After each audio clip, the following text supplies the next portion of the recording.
Les AirTags d'Apple comme antivol pour le matériel, est-ce que ça marche? J'ai testé en conditions réelles le comportement des AirTags lorsqu'ils sont séparés de leur propriétaire.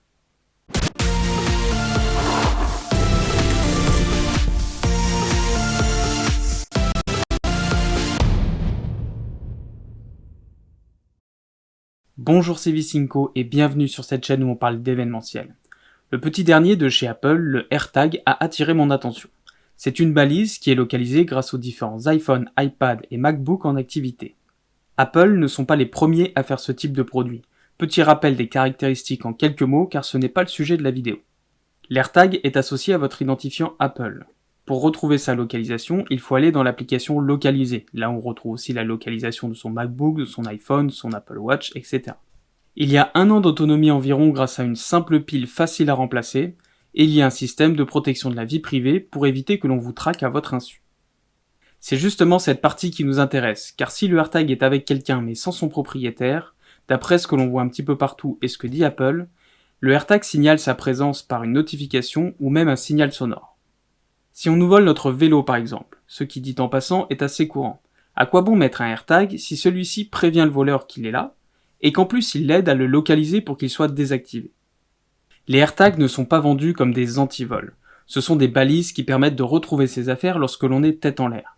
J'ai quand même réalisé 2 tests pour essayer d'analyser leur fonctionnement. Je remercie d'ailleurs les 2 personnes qui se sont prêtées au jeu afin de réaliser cette mise en condition.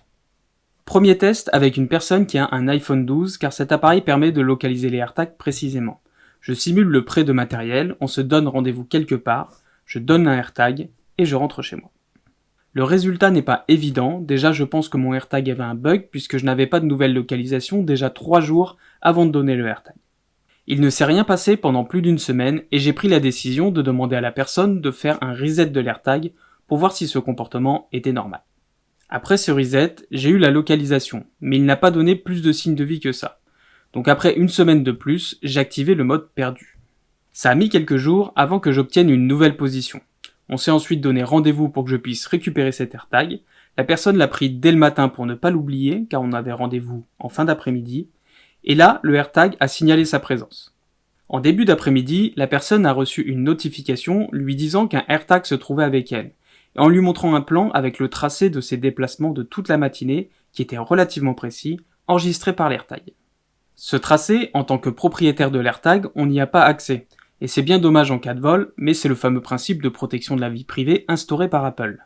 Deuxième test avec une personne qui n'a pas d'iPhone, mais un Mac qui a déjà quelques années. J'ai laissé un AirTag en dehors de chez moi, qui pourrait par exemple être installé sur un vélo, et la personne est venue le récupérer alors que j'étais en dehors de la portée du AirTag. Je n'ai pas activé le mode perdu, j'avais des localisations environ 1 fois par jour, la personne n'a entendu aucun signal sonore et n'a eu aucune notification sur son Mac en plus d'1 mois de test.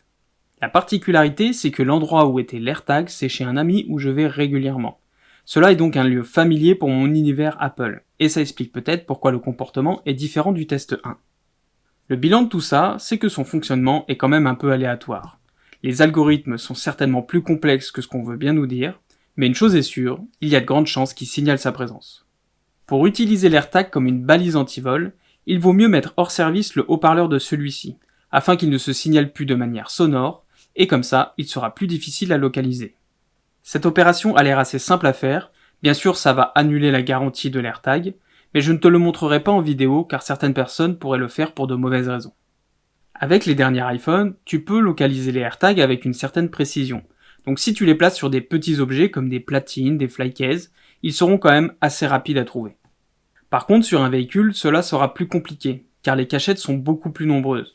Et peut-être qu'un voleur qui recevrait une notification comme quoi il y a un AirTag avec lui s'empressera d'abandonner le véhicule dans un coin par peur de se faire choper.